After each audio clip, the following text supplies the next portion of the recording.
If you had asked me just a year ago what my wedding day would look like, I would have told you about a white dress, a sunny day, and the sound of laughter filling every corner of my family's old house in Boston.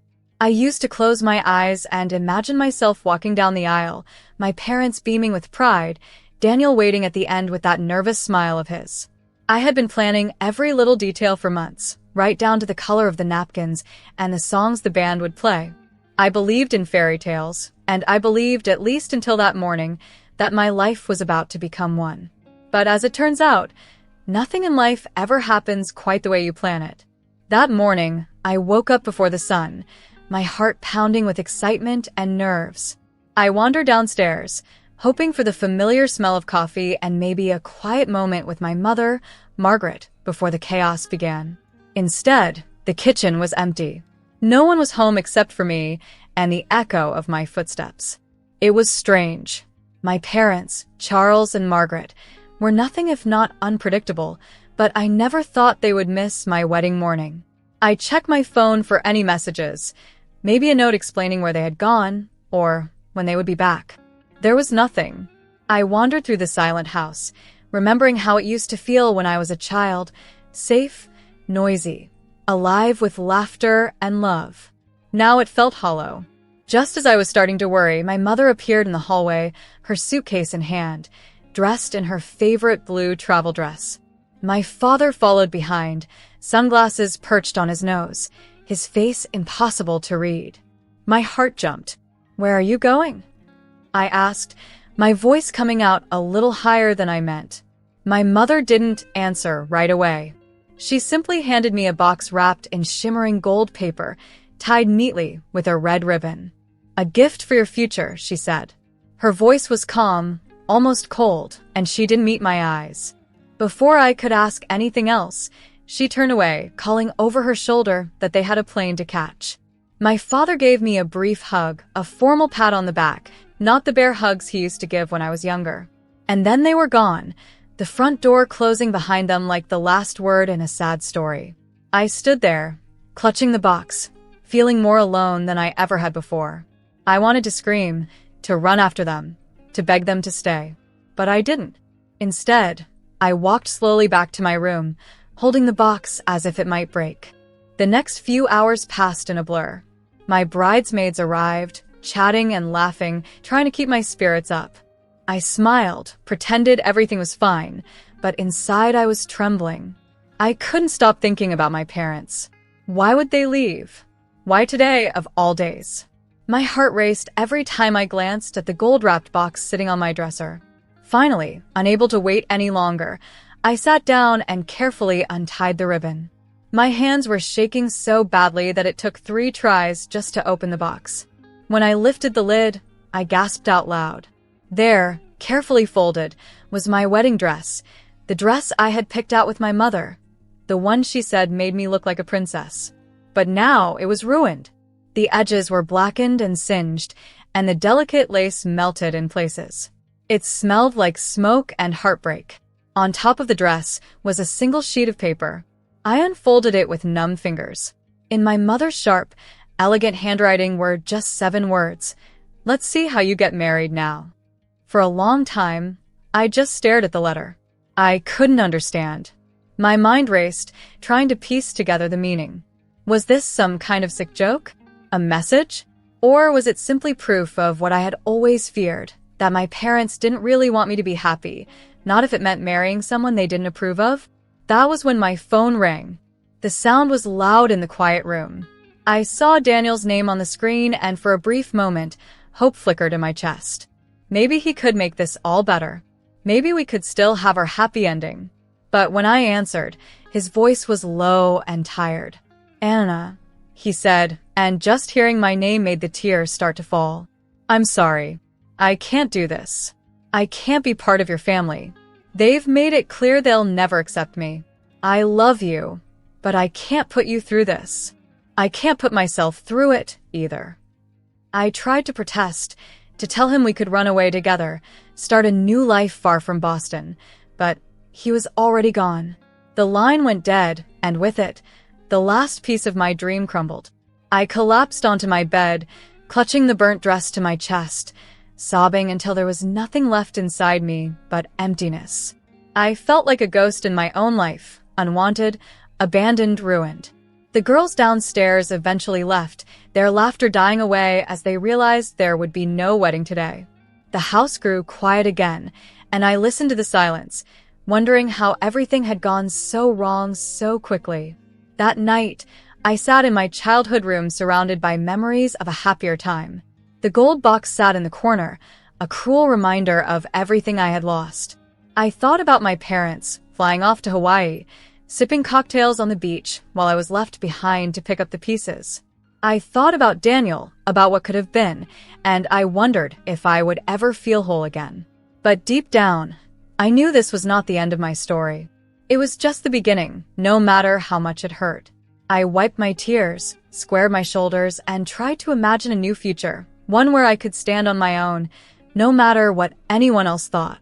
And in that quiet, lonely night, I promised myself that I would not let this be the last chapter. When I left my family's house in Boston, I took almost nothing with me. Just my phone, my wallet with a few dollars tucked inside, and that burnt wedding dress, stuffed haphazardly into a shopping bag. I wandered through the city in a daze, not really knowing where I was going, but knowing I could not stay there any longer. The house that had once been filled with love and laughter was now a place I could never call home again. I caught a late bus to New York, figuring it was as good a place as any to lose myself. My mind kept playing everything over and over. My parents leaving, Daniel's voice breaking over the phone, the ruined dress, and that cruel note. All my life, I had tried to be good, to be the daughter my parents wanted, the woman Daniel deserved. And in a single day, it all came undone. The city lights blurred through my tears as the bus rolled into Manhattan. I felt small and invisible among the crowds. The cold air nipped at my skin as I stepped off the bus, and I realized I had nowhere to go. I walked aimlessly, passing glittering shops and busy restaurants, the laughter of strangers floating through the night. Each sound felt like a reminder of what I had lost. Eventually, I found myself on a wooden bench near the corner of Fifth Avenue. I sat down, shivering in my thin coat, clutching the shopping bag like it was a lifeline. The dress inside still smelled faintly of smoke. I thought about calling someone, but who would I call? My friends were Daniel's friends, and my parents had made their feelings clear. Even if I could afford a hotel, I didn't want to hide in another empty room. All I wanted was for someone to understand me, just for a moment. People hurried past, their faces turned away. I wondered if anyone saw me at all, a woman in a wrinkled dress with swollen eyes, her dreams stuffed in a plastic bag. Maybe I looked crazy, or maybe I just looked broken. I didn't care anymore. I let myself cry, the kind of cry that comes from deep inside, the kind that leaves you gasping for breath. For a long time, I sat there, letting the city carry on without me. I don't know how long I sat on that bench, lost in grief. The world around me was a blur until the screech of tires pulled me out of my haze. A sleek black car slowed to a stop right in front of me. The back door opened and, out of the car, stepped a man. He was tall, with dark hair neatly combed back, and he wore a navy suit that looked like it belonged in a magazine. Even from a distance, he looked expensive. I watched him approach, weary and exhausted, my heart pounding in my chest. "Miss, are you all right?" he asked, his voice gentle, with just a hint of an accent I couldn't quite place. I tried to wipe my face and sit up straighter, but the tears kept coming. "Do I look all right?" I shot back, my voice raw from crying. As soon as I said it, I regretted the harshness, but I was tired of being polite, tired of pretending I was okay. To my surprise, the man smiled, not mocking or smug, but with genuine warmth. "Fair enough," he replied. "But would you mind if I offered you a warm meal and maybe a little company? No strings attached. Just someone to talk to if you want." His kindness disarmed me. I hesitated, torn between fear and the simple human need to not be alone. I looked at him for a long moment, searching for some sign of danger, but all I saw was concern. Against my better judgment, I nodded. He introduced himself as Henry Goldsmith. The name meant nothing to me then, but something about the way he said it told me he was used to being known. He gestured toward his car, and I followed him, holding my ruined dress close. The driver nodded to him as we climbed in, and in minutes, we were gliding through the streets toward a quiet, elegant hotel just off the main avenue. Inside, Henry led me to a table in a cozy restaurant with dim lights and soft jazz playing. He ordered hot tea for me and coffee for himself. For the first few minutes, I couldn't speak. I was afraid that if I started, I wouldn't be able to stop.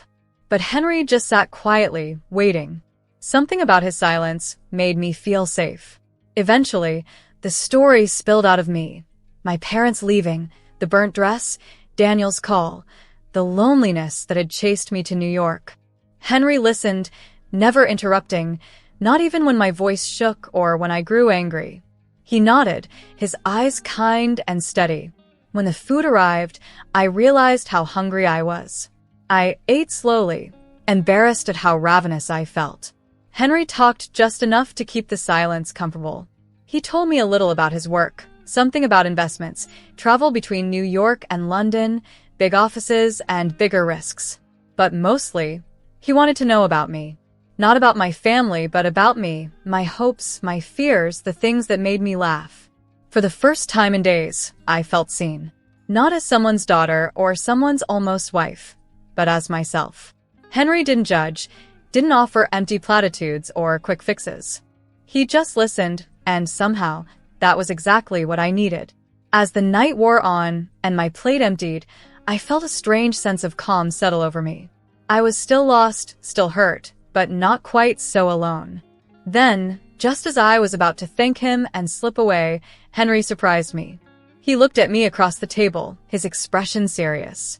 "Anna, I know this sounds sudden, maybe even crazy, but sometimes life gives us a second chance when we least expect it. Marry me." I stared at him, too stunned to speak. He leaned forward, his voice gentle but sure.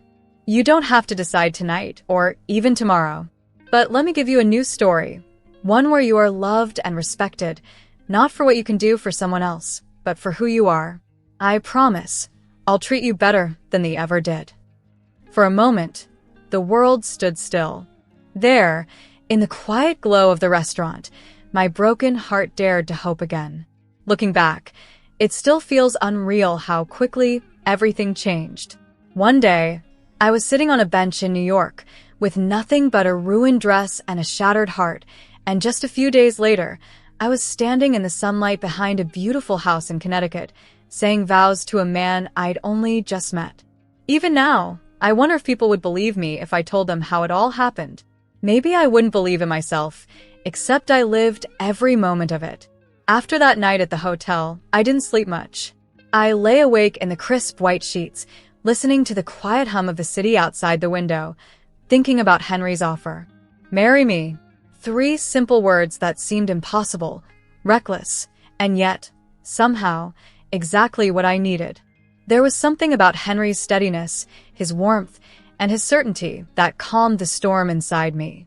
I realized that for the first time in a long time, I wanted to say yes to something, yes to the unknown, yes to myself, yes to a new beginning.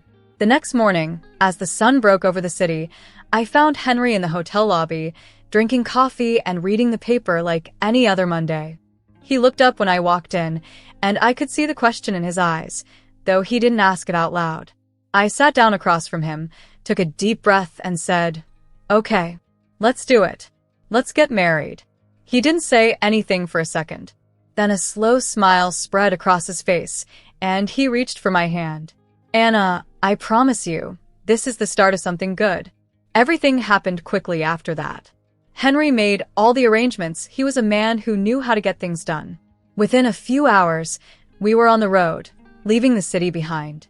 He drove us north, through winding roads lined with tall green trees and past towns I'd only ever read about in books. Eventually, we arrived at his home in Connecticut, a grand old house with ivy climbing the brick walls, wide porches, and gardens bursting with flowers. It felt like stepping into another world, a world that was calm and safe, where pain couldn't reach me. We decided to keep the wedding small, just the 2 of us, his younger sister Laura, and a kind judge from town who owed Henry a favor. Laura arrived the next morning, full of excitement, her arms loaded with things she thought I might need: a simple white dress, some borrowed pearls, a tiny bouquet of daisies. She hugged me tightly and whispered, "Welcome to the family. We're not perfect, but we love hard." It was more than I had heard from my own family in years. We were married that afternoon, standing barefoot in the grass under a willow tree. The sun was warm on my face, and for the first time in days, I felt like I could breathe. There was no orchestra, no audience, no burned dresses or angry parents, just the sound of birds, the soft laughter of Laura, and the quiet strength of Henry's hand in mine. When the judge pronounced us husband and wife, Henry looked at me as if I were the only person in the world. "Anna," he said, his voice steady, "whatever happened before, it's over now. This is our beginning." That night, we celebrated with a simple dinner at home: roast chicken, fresh bread, a little champagne Laura found in the cellar. We sat on the porch as the sky turned pink and purple, talking about everything and nothing. Henry told stories about growing up, about losing his parents young, and about how he built his business from scratch. He talked about Europe, London, Paris, Zurich, places I had only seen in magazines, places he traveled to as easily as most people go to the grocery store. But he also talked about what he wanted for the future. Not just success, but peace and family, laughter and love. "Money is just a tool, Anna," he told me, his voice soft in the evening air. "It can make things easier, but it can't buy happiness or heal wounds. What matters is the life we build together. I want to build that with you." I believed him. For the first time in years, I felt hope, real, tangible hope, not just the wishful thinking I had clung to when I was with Daniel. With Henry, everything felt possible. The days that followed were filled with small joys and gentle routines.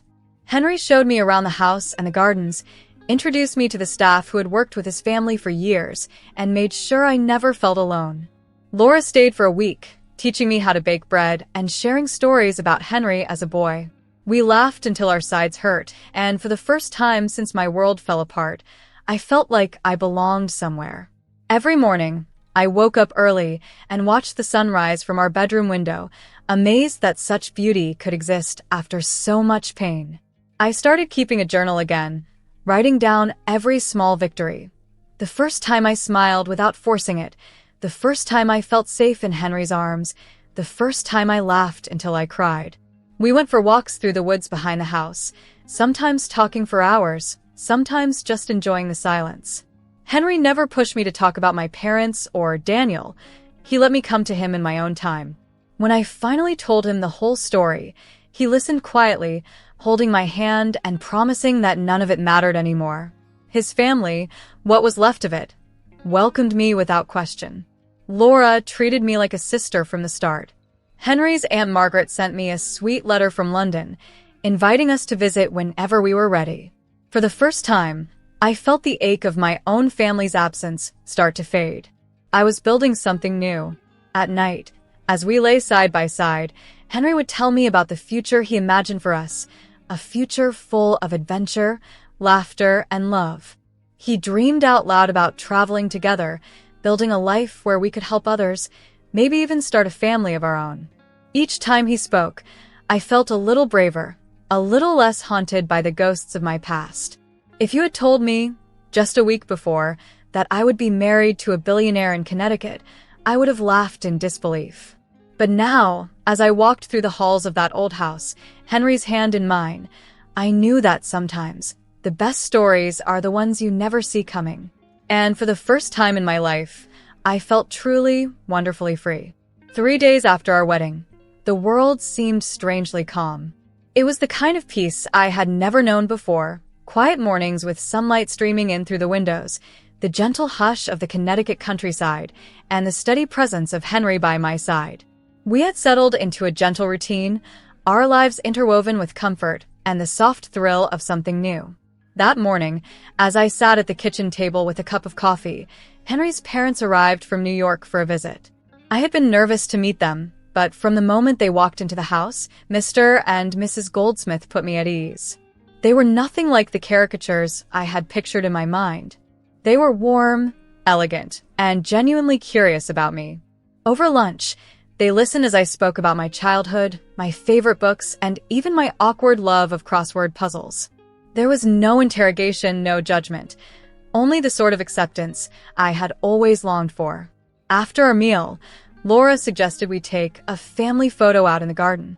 The sun was bright, the sky was a clear blue, and I found myself laughing as Henry made faces to get everyone to smile. We stood close together, arms linked and shoulders touching, and for a moment, I let myself believe that this warmth, this connection was real. Laura snapped the picture, Henry and I in the center, his parents on either side, all of us smiling beneath the tall willow tree.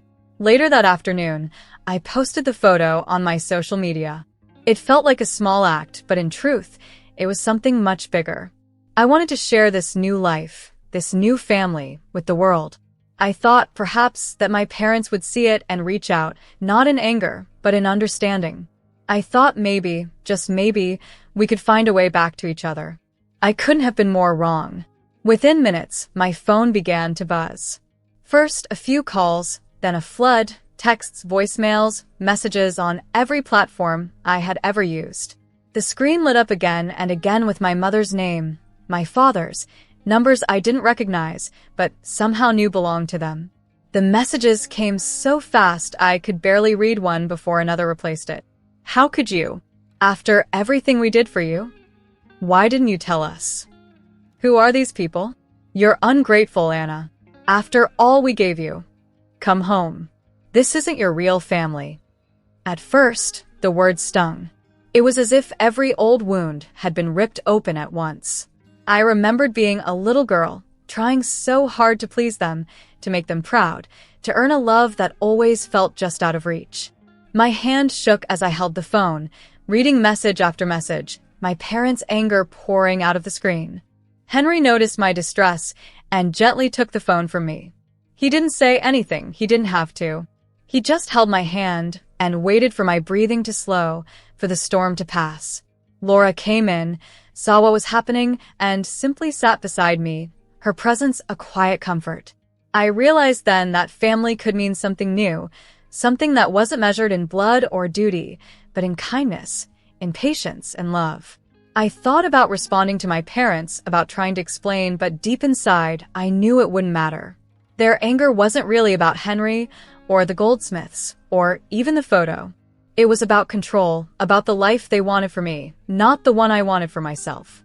I put the phone down and, for the first time, chose silence. I didn't need to defend myself anymore. I didn't need to chase after a love that was always conditional. The next few days were difficult. The calls kept coming, the guilt pulled at me, but each morning I woke up and found a little more strength. Henry and I built our rhythms, cooking breakfast together, reading in the garden, taking long walks in the woods behind the house. Sometimes we would drive into the city for dinner or to catch a show. Life felt lighter, unburdened by old expectations. It wasn't long before we started traveling. Henry's business took us across America and even to Europe. I saw places I had only dreamed about, London's old streets, the cafes of Paris, the golden light of Rome. Yet, no matter how beautiful the places we visited, it was always coming home to America that made me happiest.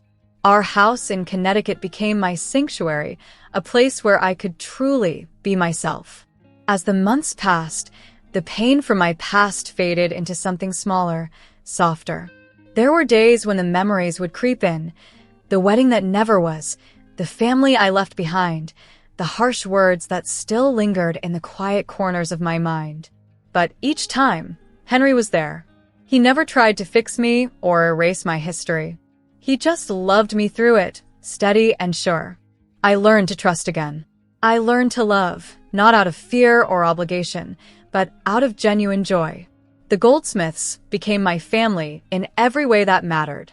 Laura became the sister I never had, sharing secrets and dreams over endless cups of tea. Henry's parents welcomed me at every holiday, every celebration, making sure I always knew I belonged. My parents never really forgave me. They continued to call and write for months, but their words grew fewer and their anger faded into silence. It hurt, but in time I realized it was okay to let go. Not every story ends the way you expect, and sometimes letting go is the bravest thing you can do. Whenever I think of my burned wedding dress, I no longer feel the ache of loss.